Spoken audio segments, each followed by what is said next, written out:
Après l'ascension du Christ, ses disciples conservèrent le sentiment de sa présence. C'était une présence personnelle, pleine d'amour et de lumière. Le doux maître qui avait marché, conversé et prié avec eux, qui avait adressé à leur cœur des paroles de consolation et d'espérance, avait été enlevé du milieu d'eux pour s'en aller au ciel, pendant que son message de paix était encore sur ses lèvres et que les accents de sa voix frappaient encore leurs oreilles. Voici, je suis avec vous tous les jours jusqu'à la fin du monde, Matthieu 28, 20. Il avait été accueilli par une nuée d'anges et était monté au ciel, revêtu de notre humanité. Les disciples savaient que devant le trône de Dieu, il était toujours leur ami et leur sauveur.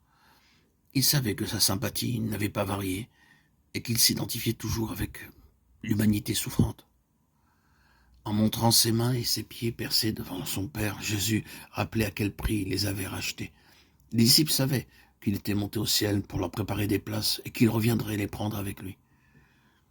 Ils se réunirent après l'ascension, impatients de présenter au Père leurs requêtes au nom de Jésus.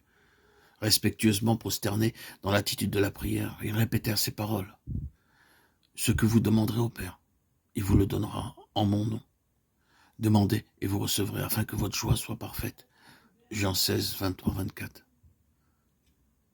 Avec une pleine assurance, il s'écria « Christ est mort. Bien plus, il est ressuscité, il est à la droite de Dieu et il intercède pour nous. » Romains 8, 34. À la Pentecôte, ils reçurent le Consolateur au sujet duquel Jésus avait dit « Il sera en vous », ajoutant « Il vous est avantageux que je m'en aille, car si je ne m'en vais pas, le Consolateur ne viendra pas vers vous.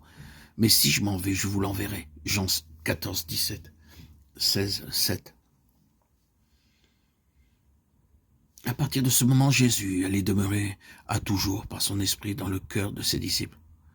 Aussi, leur union avec lui était-elle plus intime qu'au jour où il était personnellement au milieu d'eux. La lumière, l'amour